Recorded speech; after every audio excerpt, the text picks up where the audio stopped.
Hello everyone, welcome to Exam Form Academy. Exam Form Academy के आज इस video में हम बात करने वाले हैं यूपी ट्रिपल एससी वीडियो ग्राम विकास अधिकारी का जो फर्स्ट शिफ्ट और सेकंड शिफ्ट 22 दिसंबर यानी कि आज को जो पेपर हुआ है उसी में सभी जो क्वेश्चन पूछे गए हैं वो जितने भी क्वेश्चन हमको मिल सके हैं स्टूडेंट के द्वारा उन सभी को हम एक एक क्वेश्चन आपके सामने ला रहे हैं। और ये सभी क्वेश्चन जो मैंने पूछा है स्टूडेंट से पूछा है 100% करेक्ट हैं और यही आए हैं।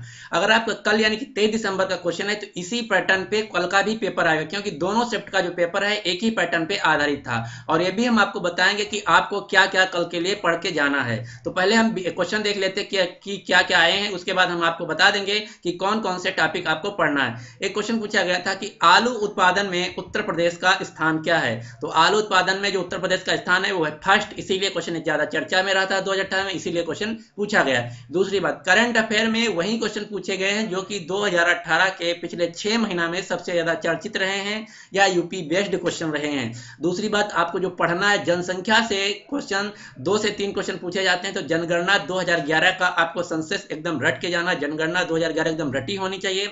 अगर आपके पास उसका डेटा नहीं है तो उसका मैंने लिंक बहुत पहले एक वीडियो मैंने बहुत पहले ही बनाया था, तो उसका लिंक मैंने इस वीडियो के नीचे डिस्क्रिप्शन बॉक्स में दे दिया, आप जाके वो एकदम रट जाइए। आपके 2 से 3 क्वेश्चन 100% वहीं से आने वाले हैं।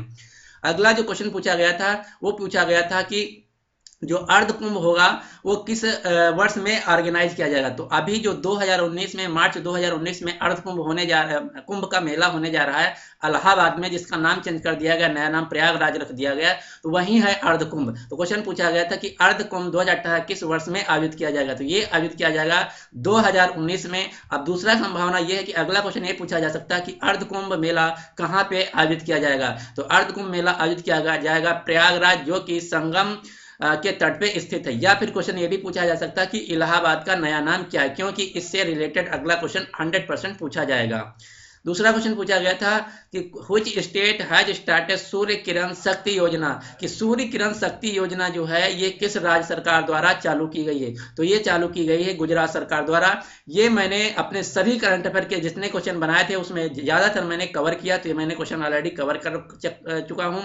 एक क्वेश्चन पूछा गया था who are the founder of slave dynasty, यानी जो स्लेव डायनेस्टी था उसका संस्थापक कौन था। तो उसके संस्थापक थे कुतुबुद्दीन ऐबक। तो आपको याद रखना है जो मुगल डायनेस्टी है या फिर जो मुगल काल हुए या फिर जितनी डायनेस्टी हुई हैं उनके फाउंडर आपको याद होना चाहिए। जैसे slave dynasty, Tughlaq dynasty, Mughal dynasty, इन सबके आपको फाउंडर सब याद कर लेना 5-6। यहां से क्वेश्चन आपका अगला बन सकता है। एक क्वेश्चन पूछा गया था कि in which session Mahatma Gandhi was the selected as president of Indian National Congress, यानी कि जो भारतीय राष्ट्रीय कांग्रेस था उसमें महात्मा गांधी किस वर्ष में लीड कर रहे थे, प्रेसिडेंट थे। तो 1924 जो कि बेलगामी कर्नाटक में सेशन हुआ था उसको लीड कर रहे थे महात्मा गांधी। और महात्मा गांधी सिर्फ एक ही सेशन को लीड किए थे जो कि लीड किए थे 1924 में।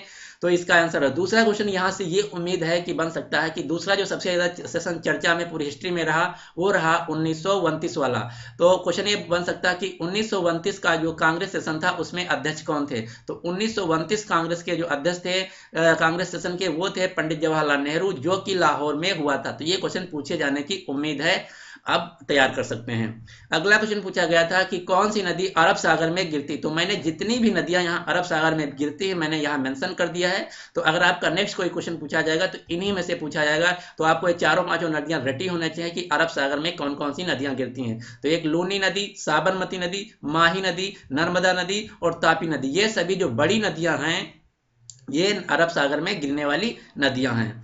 अगला क्वेश्चन पूछा गया था कि रामनाथ कोविंद जी जो हैं भारत के राष्ट्रपति, वो किस नंबर के भारत के राष्ट्रपति बने हैं। तो ये बने हैं भारत के 14वें नंबर के राष्ट्रपति। तो आपको याद रखना कि जो रामनाथ कोविंद हैं ये 14वें नंबर के राष्ट्रपति हैं। अब अगला क्वेश्चन क्या पूछा जा सकता है, हम संभावना ये कर रहे हैं कि अगला क्वेश्चन ये पूछा जा सकता है कि भारत जो अभी अभी भारत के नए चीफ जस्टिस ऑफ इंडिया यानी कि मुख्य न्यायाधीश बने हैं वो किस नंबर के बने हैं। तो आपको याद रखना जो नए मुख्य न्यायाधीश रंजन गोगोई बने हैं वो 46वें नंबर के बने हैं। क्योंकि अब क्वेश्चन तो पूछा नहीं जाएगा रामनाथ कोविंद वाला, अब उम्मीद ये है कि अगला क्वेश्चन मुख्य न्यायाधीश पे पूछा जा सकता है। तो जो मुख्य न्यायाधीश बने हैं अभी अभी वो बने हैं 46वें नंबर के। अगला क्वेश्चन पूछा गया है which article of Indian constitution is related to president rule, यानी कि जो भारत जो में संविधान का कौन सा रूल राष्ट्रपति शासन से संबंधित है। तो आर्टिकल 356 जो होता है उसके अंतर्गत जो है वो स्टेट में इमरजेंसी लग जाता है, वही है आर्टिकल 356 जिसके तहत किसी भी राज्य में प्रेसिडेंट रूल लग सकता। अब दूसरी संभावना हमारी ये है कि अगले जो क्वेश्चन यहाँ से बन सकते हैं वो ये बन सकते हैं कि नेशनल इमरजेंसी किस आर्टिकल के अंतर्गत लगती है देश में। तो नेशनल इमरजेंसी जो भारत में लगती है वो आर्टिकल 352 के तहत ये नेशनल इमरजेंसी है, और ये जो राष्ट्रपति रूल होता है ये होता है किसी राज्य के लिए। तो अगला क्वेश्चन आपके लिए एग्जाम में ये इंपॉर्टेंट है कि जो नेशनल इमरजेंसी किस आर्टिकल के अंतर्गत लगती है, तो ये लगती है आर्टिकल 352, और जो भारत में वित्तीय यानी कि फाइनेंशियल इमरजेंसी लगती है वो लगती है आर्टिकल 360। तो एकदम तीनों क्वेश्चन रटे होने चाहिए, जिसमें से एक क्वेश्चन ऑलरेडी आ चुका है, तो अब आपको रटना है आर्टिकल 352, आर्टिकल 360। अगला क्वेश्चन है, पूछा गया था कि among the following district which district has the highest population in UP, कि यूपी का सबसे ज्यादा पॉपुलेशन यानी आबादी वाला जिला कौन सा है। तो इसका जो राइट आंसर होगा वो होगा इलाहाबाद। हम जो पॉपुलेशन यानी कि ये क्वेश्चन था सेंसस से यानी कि जनगणना से था, तो जनगणना पे मैं जो वीडियो बनाया था उसमें क्वेश्चन ऑलरेडी मेंशन है। तो अगर आप वो वीडियो नहीं देखें तो उसका लिंक मैंने नीचे दे दिया है, आप जाके देख सकते हैं। अगर वो ना भी देखें तो आप जहां से मर्जी हो तहां से जनगणना 2018-11 का एकदम रट जाए। यहाँ से 2 क्वेश्चन 3 क्वेश्चन आपके एग्जाम में आ रहे हैं। तो आप जनगणना को हमारा वीडियो देख लीजिए या कहीं भी कहीं किताब से या कोई दूसरा वीडियो कहीं से एकदम आप 2011 वाला जो जनगणना है रट लीजिए, वहां से 2 क्वेश्चन आ रहे हैं। अगला क्वेश्चन पूछा गया था कि नाबार्ड का फुल फॉर्म क्या है। तो नाबार्ड जो है एक फाइनेंशियल वित्तीय संस्था है जिसका full form national bank for agriculture and rural development, national bank for agriculture and rural development. इसका जो मुख्यालय ये मुंबई में। अब हमारी संभावना है या उम्मीद है अगला जो क्वेश्चन पूछा जा सकता है वो पूछा जा सकता है सिडबी का फुल फॉर्म या सिडबी का मुख्यालय। ये दोनों इंपॉर्टेंट है यूपी की दृष्टि से, क्योंकि सिडबी का जो मुख्यालय वो है लखनऊ उत्तर प्रदेश में। तो यहाँ या तो क्वेश्चन पूछा जा सकता है कि सिडबी का मुख्यालय कहाँ, तो सिडबी का मुख्यालय है लखनऊ उत्तर प्रदेश में। इसका अगर फुल फॉर्म पूछा जाए तो इसका फुल फॉर्म है small industrial and development bank of India. तो ये सिडबी के बारे में आपको अगला फुल फॉर्म तैयार रखना। दूसरी बात, जितनी भी बड़ी बड़ी ऑर्गेनाइजेशन है जैसे ट्राई हुआ, नाबार्ड हुआ, सिडबी हुआ, आरबीआई हुआ, इन सब के फुल फॉर्म और आप इनका जो मुख्यालय है वो रट लीजिए, एक क्वेश्चन आ सकता है। अगला क्वेश्चन पूछा गया था कि लाल किला किसने बनवाया था। तो लाल किला बनवाया था मुगल बादशाह शाहजहां ने। तो अगला हमारा संभावना है कि पूछा जा सकता है कि ताजमहल या फिर जो मोती मस्जिद है वो किसने बनवाया था। तो ये भी, और इंडिया गेट किसने बनवाया था। तो ये क्वेश्चन आप रट लीजिए कि इंडिया गेट किसने बनवाया था, ताजमहल किसने बनवाया था, मोती मस्जिद किसने बनवाया था, जामा मस्जिद किसने बनवाया था। तो यहाँ से संभावना है, या फिर जो कुतुब मीनार है वो किसने बनवाया था। तो यहाँ से उम्मीद है कि अगले क्वेश्चन आ सकते हैं। तो जो लाल किला बनवाया था, रेड फोर्ट, वो बनवाया था मुगल बादशाह शाहजहां ने। अगला क्वेश्चन पूछा गया था कि लठमार होली कहाँ खेली जाती। तो लठमार होली खेली जाती उत्तर प्रदेश के बरसाना शहर में, जो कि मथुरा डिस्ट्रिक्ट में पड़ता है। तो ये क्वेश्चन पूछा जा चुका है। तो अगली संभावना क्या हमारी बन सकती है कि अगली संभावना ये बन सकती है कि दीपोत्सव कहाँ मनाया जाता है। तो जो अयोध्या, जो दीपावली को दीपोत्सव मनाया जाता है वो मनाया जाता है अयोध्या में। तो आपको याद है जो दीपोत्सव, या फिर उत्तर प्रदेश के जो अन्य भी त्योहार हैं वो भी आप रट लीजिए कि उत्तर प्रदेश में कौन से त्योहार मेनली कहाँ पे मनाए जाते हैं। अगला क्वेश्चन पूछा गया था कि राज्यसभा में जो एंग्लो इंडियन होते हैं उनकी संख्या क्या होती है। तो राज्यसभा में जो अंग्ल भारतीय होते हैं उनकी संख्या क्या है। तो हमारी उम्मीद है अगला क्वेश्चन आपका ये पूछा जा सकता है कि राज्यसभा में कितनी संख्या होती है मेंबर की। तो राज्यसभा में होती है 250, और लोकसभा में जो मेंबर की संख्या होती है वो होती है 552। तो ये 2 क्वेश्चन आपको तैयार रखना कि राज्यसभा में जो टोटल मेंबर होते हैं 250, और जो लोकसभा होता है उसमें जो टोटल मेंबर होते हैं उसमें होते हैं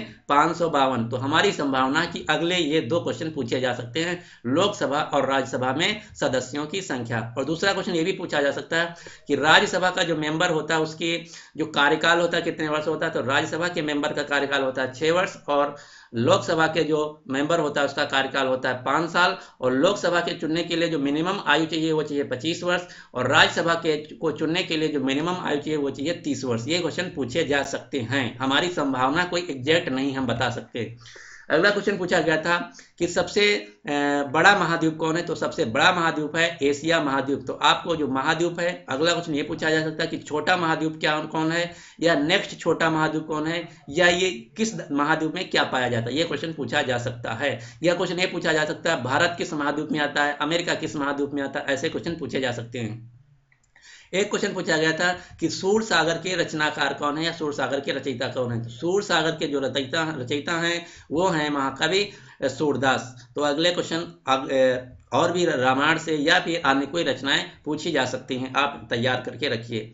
तो ये था टोटल जो क्वेश्चन थे फर्स्ट शिफ्ट के, मैंने कवर कर लिया। जो सेकंड शिफ्ट के क्वेश्चन है, अभी जो मेरा नेक्स्ट वीडियो अपलोड होगा आप वहां जाके देख सकते हैं। तो उम्मीद करता हूं कि आपको वीडियो पसंद आया होगा, और 23 तारीख को यानी कि कल अगर आपका वीडियो है का एग्जाम है तो उसके लिए हेल्पफुल भी साबित हो सकता है।